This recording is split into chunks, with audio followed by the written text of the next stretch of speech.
At 71, John Travolta made a choice that quietly unsettled the people closest to him. In the years following the loss of his wife, Kelly Preston, in 2020, and the devastating death of his son Jett long before that, those around him began to sense a shift. By 2025, the change was no longer subtle. John started saying goodbye, not in words, but in actions that felt final. He began giving away deeply personal belongings, items tied to memories and milestones that had defined his life. He recorded what he described as a final message to his fans, a gesture that left his family shaken and afraid. Even the wave of death hoaxes that surfaced that year seemed to carry an unsettling weight. They didn't feel accidental. Those closest to him believed John was holding something back, knowledge about his own future that he hadn't shared. And what he came to understand would leave a lasting ache. John Joseph Travolta was born on February 18, 1954, in Englewood, New Jersey, the youngest of 6 children in a household that was rarely quiet. His father, Salvatore, ran a modest tire shop, working long hours to keep the family afloat. His mother, Helen, brought a different kind of energy into the home. An actress and drama teacher, she filled the house with rehearsals, scripts, and songs, carrying her own unfulfilled dreams of the stage. John watched her closely. He saw the way her eyes lit up when she performed, and even as a child, he felt drawn toward that world with a pull he couldn't explain. By the age of 12, that reminder became impossible to ignore. One school production was enough to change everything. When John stepped onto the stage, something clicked. He moved with instinct, with confidence he didn't yet understand. When the audience reacted, when the applause rolled toward him, it felt like a door had opened. The Travolta family didn't have much money, but their home was rich with sound and imagination. Helen rehearsed musicals like The Sound of Music in the living room, turning the space into a stage. John absorbed every note, every movement, as if it were air itself. Those moments planted hope in him, even as the house stayed small and finances remained tight. Growing up in that environment meant music was always present. Songs from My Fair Lady and Oklahoma echoed through the walls. John didn't wait for an invitation. He joined in naturally. He danced, sang, exaggerated gestures, and transformed the living room into his own performance space.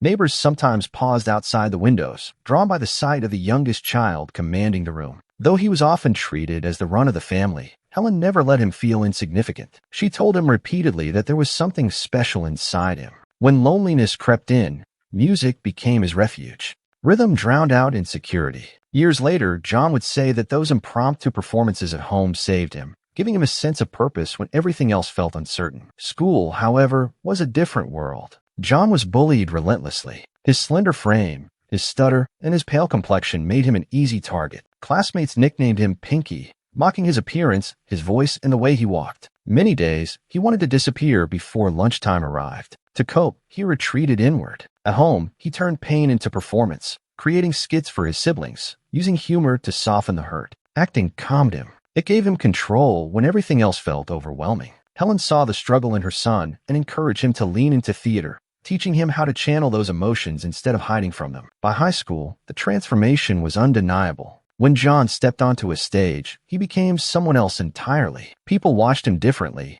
as if he commanded the room's attention without effort. The qualities that once made him vulnerable began to feel like strengths. His first true breakthrough came at 12, when Helen directed a local production titled Who Will Save the Plowboy. She gave John a small role, modest on paper, but once he stepped into the spotlight, he instinctively began to experiment, adding humor, adjusting his delivery, slipping into accents that weren't written into the script. The audience responded instantly. Laughter filled the room, followed by applause so strong it left him frozen in place. A standing ovation followed, something so rare it stunned the adults backstage. That night clarified everything. John knew, without question, what his life was meant to be. At 16, he acted on that certainty. Against his parents' wishes, he left Dwight Morrow High School and moved to New York City with little more than determination. He rented a bed at the YMCA for $1 a night and took whatever work he could find. He washed dishes, delivered flowers, cleaned wherever help was needed. During the day, he attended free acting classes, slipping into sessions he technically wasn't enrolled in. At night, he returned to his narrow bed and promised himself to endure just one more day. He believed the struggle had meaning. He believed that if he kept knocking, the city would eventually open a door. Helen continued to support him, helping him enroll at the neighborhood Playhouse School of the Theater, where he studied voice under Dan Sullivan. Sullivan recognized something raw and instinctive in John, but made one thing clear: talent alone would never protect him. The industry, he warned, could be unforgiving, even brutal. John took that lesson seriously. The training was demanding, emotionally and physically. He learned to control his voice, refine his movements, and gradually overcome his stutter. When he completed the program, Sullivan's warning stayed with him, grounding him through every success that followed. That same year, John landed his first paid acting job at the Cherry Lane Theater in Bye Bye Birdie, earning $75 a week. The stage was small, the backstage cramped, but each performance became a lesson. He studied seasoned actors, memorized timing, and learned how to hold an audience's attention. Performing off-Broadway gave him confidence at a time when he needed it most. For the first time, he truly believed he belonged. 2 years later, in 1972, he appeared in the off-Broadway production Rain alongside Blythe Danner.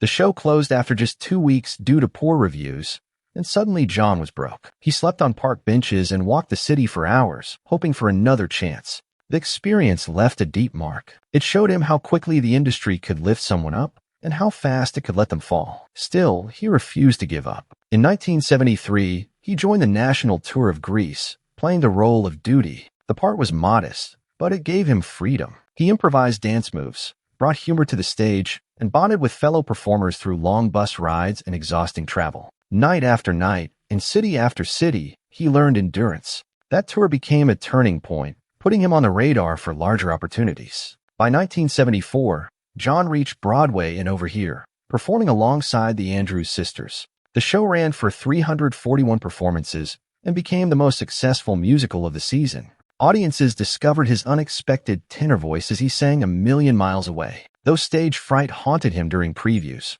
once he settled into the role, he felt grounded. The success of Over Here changed everything. It introduced him to future collaborators like Treat Williams and Marilu Henner, and set him firmly on a path that would soon lead him beyond the stage and straight toward Hollywood. That same year, John threw himself into survival mode. He auditioned relentlessly, more than 50 commercial calls in rapid succession. Eventually, the work began to come. Ads for Dr. Pepper and specialty auto accessories paid him as much as $500 a day. For the first time since arriving in New York, the ground beneath him felt stable. He moved into a small apartment in Hell's Kitchen, modest but his own. Those commercials didn't just pay the rent, they kept him alive in the business. They allowed him to keep auditioning, to stay visible, and to hold on to hope during a time when it could have easily slipped away. In 1975, he auditioned for Godspell, a production that felt like a natural fit. But during the callback, nerves got the better of him. He stumbled through a song, missed the moment, and lost the role. The rejection hit hard. It wasn't just disappointment, it was a reckoning. For the first time, John questioned how he prepared, how deep he was willing to go. He sought out acting coach Milton Katsilas,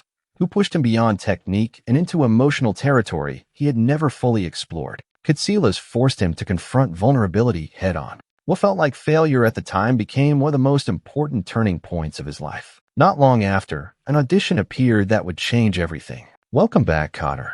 John nearly missed it altogether. He was short on money and close to accepting a Broadway role that would have pulled him away. Casting director Lynn Stallmaster sensed something in him and quietly intervened, placing him in a small role in The Devil's Reign simply to keep him financially afloat. That decision bought him time. When John walked into the Kotter audition in March 1975, he was nervous, sweaty, and chewing gum. But the moment he read for Vinnie Barbarino, the room shifted. His energy was undeniable. The producers couldn't take their eyes off him. By May 1976, he was one of the most recognizable young faces on television. Kids mimicked his swagger. His image appeared on shirts everywhere. Fame arrived fast and loud. Even before Kotter officially aired, John was already leaving impressions. In 1975, he appeared on Emergency as a troubled runaway, a role that resonated differently from his earlier appearance on the same show in 1972, when he had played an injured hiker at just 18. This time, he went deeper. He pulled from his own memories, his own pain,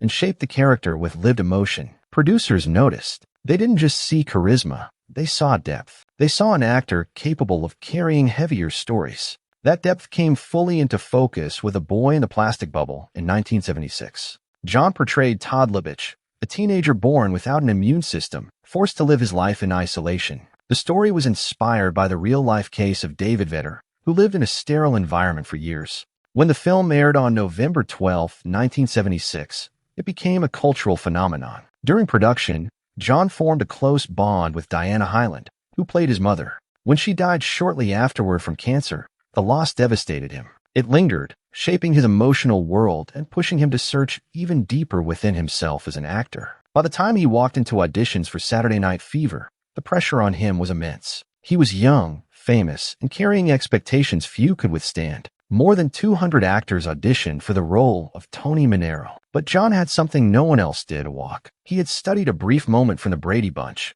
where a character moved with a sharp, almost defiant swagger. John practiced it until it lived in his body. When he entered the room, director John Badham watched him cross the floor and instantly knew. That walk wasn't just movement, it was character. It became Tony Manero's signature. Until then, John was widely known as Vinnie Barbarino. Saturday Night Fever erased that boundary overnight. At just 23, he became the youngest Best Actor Oscar nominee since 1932. Producer Robert Stigwood signed him to a 3-film deal worth $1 million. An extraordinary figure for a rising actor in 1976. Filming intensified in 1977, particularly inside the real Brooklyn disco, 2001 Odyssey. The heat was oppressive. The crowds were relentless. Badham demanded perfection, especially for the Stayin' Alive sequence, pushing the cast through more than 100 takes. John danced until his knees bled against the concrete floor, refusing to stop. Costume designer Patricia von Brandenstein chose the now iconic white suit straight off the rack, grounding the look in reality. Tony Manero was a paint store clerk, not a movie star. That choice turned flared trousers and wide lapels into cultural symbols. Then came the music. Late 1977 introduced the Bee Gees soundtrack to the world. It detonated across popular culture. The album sold over 40 million copies globally, 16 million in the United States alone. It spent 24 weeks at #1 on the Billboard charts, becoming one of the best-selling soundtracks in history. Stayin' Alive became inseparable from John's image, the Bee Gees' falsetto echoing Tony Manero's inner life and elevating every dance sequence. When the film premiered at Grauman's Chinese Theater on December 14, 1977, the scene outside felt more like a street festival than a movie opening. Inside, the film ignited. By the end of 1978, it had earned more than $90 million domestically and over $350 million worldwide. John received his first Oscar nomination at 23. 3 years later, when ABC aired the film on television, an estimated 200 million people tuned in. Despite the success, John remained cautious. He turned down a $1 million endorsement deal, worried about being permanently branded as the disco guy. During filming, he had witnessed real violence erupt in a Brooklyn club. Panic, shouting, danger erupting without warning. That moment stayed with him and influenced one of the film's darkest scenes, later softened by the MPA. The rawness, however, stayed inside him. It shaped his instincts and fueled his determination to avoid roles that felt too narrow or predictable. Fear of being boxed and guided many of his early choices. After Saturday Night Fever, the industry expected him to say yes to everything. Instead, he turned down a cameo in Animal House in 1978, protecting the dramatic image he was carefully building. He invested his earnings into his debut album, John Travolta, which climbed to number 14 on the Billboard 200. It blended disco rhythms with softer ballads, a statement that he intended to evolve, not burn out. Then came Grease. John had already lived inside Danny Zuko, having played the role on Broadway in 1972. When producers considered Henry Winkler, John stepped forward and sang Greased Lightnin' live on set. With coaching from Olivia Newton-John, his confidence sealed the deal. Filming began in the summer of 1977 at Venice High School, transformed into Rydell High. His Broadway-honed dance skills combined with his screen presence made Danny unforgettable. By July, production moved to Venice Beach for the hand jive scene. More than 500 extras filled the set, and the energy was electric. John improvised many of the moves, giving the sequence its raw, spontaneous feel. During filming, he injured his hand in a stunt but pushed through as the crew adjusted around him. The chaos of that day translated into a kind of magic that still pulses through the scene. When Grease hit theaters in June 1978, it became a phenomenon. Made on a modest $6 million budget, it earned $132 million in the United States and nearly $400 million worldwide. John earned $2.5 million, becoming the highest-paid actor in Hollywood. Rumors of a romance with Olivia Newton-John filled tabloids, but John always maintained that their connection remained professional, rooted in trust, collaboration, and the shared pressure of making history. The film didn't just elevate John Travolta, it transformed him from a phenomenon into a lasting icon. Yet behind the applause and global success, a deeply personal struggle was unfolding.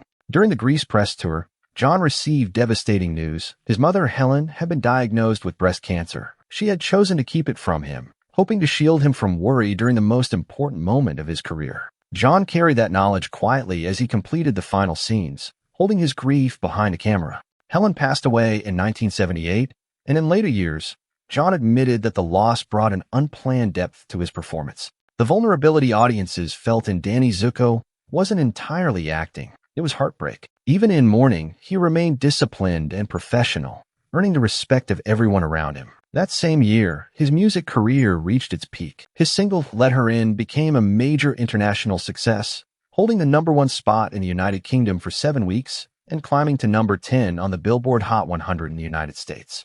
ABC planned a televised John Travolta special, but scheduling conflicts ultimately prevented it from happening. Let Her In would remain his only solo top 10 hit in the U.S., a brief but memorable chapter in his artistic range. Also in 1978, John was offered a role that would haunt him for decades, Superman. He declined the part, and it ultimately went to Christopher Reeve. The film went on to earn more than $300 million worldwide and helped define the modern superhero genre. In hindsight, John openly admitted that turning it down was one of the most difficult decisions of his career. Had he accepted, the entire trajectory of his life in Hollywood might have unfolded differently. In 1980, Urban Cowboy arrived, and John committed to the role with the same intensity that had defined his earlier work. Determined to portray Bud Davis authentically, he spent months training with Texas ranchers, learning the physical and mental demands of bull riding. During a rehearsal, he was thrown with such force that he briefly lost all feeling in his legs. Panic spread across the set, but John insisted on continuing before receiving medical attention. The injury was later diagnosed as a fractured ankle, forcing delays in reshoots with Deborah Winger. The pain lingered, but it also added a rough edge to the film one audiences could feel. A year later, he took on Blowout, a tense political thriller shaped by the lingering distrust of the Watergate era. Director Brian De Palma needed a scream that sounded unmistakably real, raw, unfiltered, and human. Nothing felt right until John drew on his improvisational instincts, delivering a moment that cut through the film's atmosphere like a blade. That scream became one of the most unforgettable elements of the movie, a reminder of how deeply he could tap into emotion when the moment demanded it. In 1983, John returned to the character that had defined him, stepping back into Tony Manero for Staying Alive. This time, he wasn't just the star, he also served as executive producer. The budget ballooned to $22 million, equivalent to more than $60 million today. Behind the scenes, creative tensions flared, particularly with Sylvester Stallone, who directed the film. The clashes slowed production, but the movie still pulled in $127 million worldwide. Critics were unforgiving, but the box office proved that Tony Manero still carried weight with audiences. By 1985, John believed he was taking on a modest romantic drama. Instead, Perfect became something far more complicated. He played a Rolling Stone reporter locked in a courtroom battle over audio tapes he refused to surrender. The role echoed his real life in an unsettling way. At the same time, John was locked in a legal dispute with Paramount over unpaid residuals from Grease, a film that had earned more than $180 million worldwide. The lawsuit was settled quietly, but the experience left him disillusioned. Perfect failed at the box office, earning just $12.9 million against a $20 million budget. Critics were harsh, and his career faltered. Still, the strange overlap between fiction and reality gave his performance a tension that continues to draw discussion. Just 4 years later, everything shifted again. In 1989, John accepted a role in Look Who's Talking, a lighthearted comedy where Bruce Willis voiced the thoughts of a baby. It didn't look like a comeback vehicle. It barely looked like a risk. But the film defied expectations, earning nearly $300 million worldwide. At a moment when major offers had dried up and studio confidence in him was fading, the movie revived his career. John and Willis recorded their dialogue together, improvising freely and feeding off each other's timing. That chemistry gave the film its warmth and put John back in demand. That same year, however, another storm hit. John was sued for $5 million by his former manager, who accused him of financial misconduct. The case was settled out of court, but the details exposed how unprepared he had been for sudden wealth. In the 1970s, he had earned more than $100 million without closely overseeing how it was managed. Advisors made decisions he barely questioned. By the end of the dispute, he realized just how much had slipped away. It became a sobering wake-up call, one that finally pushed him to take control of his finances. During this unstable period, John met Kelly Preston. They first crossed paths on the set of an unreleased 1987 film, but their connection deepened in 1989 when they entered Scientology together. That shared belief system became a point of grounding for both of them, especially as John faced 4 consecutive box office disappointments. Their relationship offered stability when his professional life felt uncertain. They married in 1991 and remained together through every rise and fall until Kelly's death in 2020. Around that time, John's career began shifting toward quieter, more emotionally driven projects. In 1991, he starred in Eyes of an Angel, a gentle drama about a father, a daughter, and a wounded dog. It wasn't a commercial success, but it reflected where he was internally. He was drawn to stories about connection and healing rather than spectacle. His personal life was settling, and his creative choices followed suit. One regret from earlier years continued to linger. In 1986, John had been offered the lead role in Top Gun. He turned it down, largely due to a fear of heights, an irony given his fascination with aviation. Tom Cruise accepted the role, and the film went on to earn more than $357 million worldwide. John later admitted it was one of the hardest missed opportunities of his career, especially as his own momentum slowed soon after. It became a quiet lesson he carried with him. Then, in 1994, everything changed with Pulp Fiction. The now iconic dance scene with Uma Thurman at Jackrabbit Slim's was filmed after John had just returned from an exhausting European press tour. It took 20 intense takes to capture the right energy. During one chaotic moment, his fingers slipped on a prop gun, and the accidental shooting of Marvin unfolded on screen. While the crew froze, John and Samuel L. Jackson stayed in character and pushed forward. Quentin Tarantino kept the take. It felt real. Later, John injured his foot during a fall to his knees, and the scream audiences heard was genuine pain. That raw intensity became part of the film's electricity, helping turn Pulp Fiction into a cultural landmark. By 1995, John followed that momentum into Get Shorty, playing Chili Palmer, a smooth-talking loan shark navigating Hollywood. He infused the role with stories he'd heard from real Miami mob figures, bringing authenticity and sharp humor to the character. His improvisation was so effective that the director reshaped scenes around him. The film earned $72 million worldwide and drew awards attention, cementing his late career resurgence and proving that John Travolta wasn't just back, he was reinvented. But in that same period, danger arrived without warning. While piloting his Gulfstream II turbofan jet from Fort Lauderdale to Maine, everything began to unravel midair. The navigation system failed suddenly. Visibility dropped to near zero. Radio contact became unreliable. As Travolta and his co-pilot descended through heavy cloud cover, air traffic control made an extraordinary decision, diverting a Boeing 727 to fly nearby and guide them visually through the storm. The two aircraft came perilously close in the clouds before Travolta executed a high-speed emergency landing. It was a moment that never left him. The experience would later echo in Phenomenon, where his character's life changes after a mysterious flash of light. Travolta rarely discusses the incident, but those close to him consider it one of the closest encounters with death he has ever faced. 2 years later, he took on one of the most physically demanding roles of his career in Face/Off, opposite Nicolas Cage. Each day began with 8-hour makeup sessions. Prosthetic artists painstakingly inserted individual hairs, engineered movable facial structures, and used tiny mechanical systems to bring the altered faces to life. Cage and Travolta were so completely transformed that they sometimes failed to recognize each other between takes. The film earned $245 million worldwide, but the cost was steep. Both actors suffered persistent skin irritation and required medical treatment throughout the shoot. Travolta remained committed, believing that absolute immersion was the only way the story would feel real. Shortly after, he was offered a cameo in Titanic. It promised visibility on an enormous scale, but in 1997, he turned it down. Kelly Preston had just told him she was pregnant with their son Jett. Travolta chose to step away from the spotlight and be present for his family, a quiet decision that went largely unnoticed at the time. Then came a gamble that would define an era of his career. In 2000, Travolta personally invested $20 million into Battlefield Earth, hoping to launch a sprawling science fiction franchise based on a novel he deeply admired. The film's total budget reached $73 million, but worldwide box office returns stalled at $29 million. Critics were merciless. Travolta received a Razzie Award for Worst Actor, and the film quickly became one of the most notorious failures in Hollywood history. Speculation followed,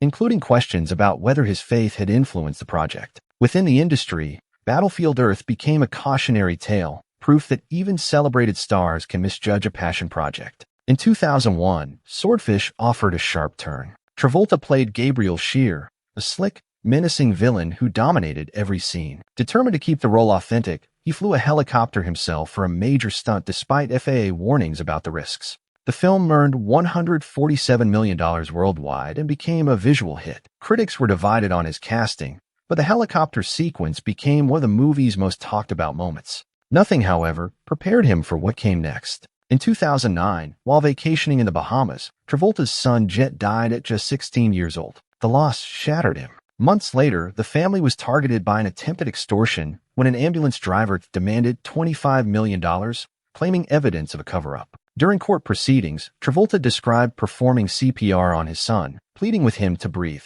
The testimony stripped away every trace of celebrity. What remained was a grieving father, exposed before the world. Even amid that devastation, he continued working. In Hairspray in 2007, he portrayed Edna Turnblad, bringing warmth and joy to a role that required hours of makeup each day. The film earned over $200 million worldwide and introduced him to a new generation of fans. Behind the scenes, he balanced the film's bright spirit with immense personal pain. That same year, Wild Hogs pushed him into lighter territory. The film earned $253 million globally and briefly revived the buddy comedy genre. Travolta insisted on performing real motorcycle stunts and suffered a minor crash that left him bruised. Still, the cast bonded deeply, often riding together between takes. For him, it became one of the rare shoots marked by genuine laughter. In 2010, A Fragile Light returned. After losing Jett, Travolta and Kelly welcomed their son Benjamin through surrogacy. He became a symbol of healing.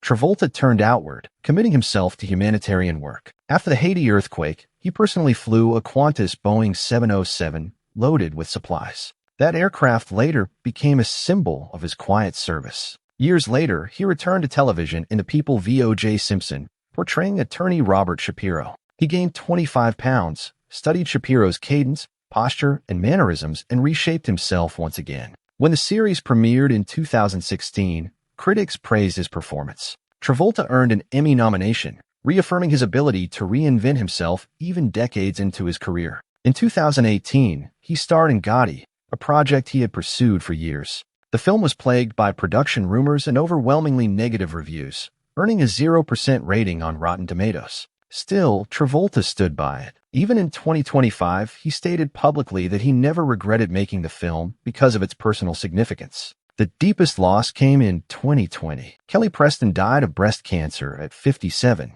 Travolta shared raw tributes online, later revealing that her final wish was for him to continue living with joy.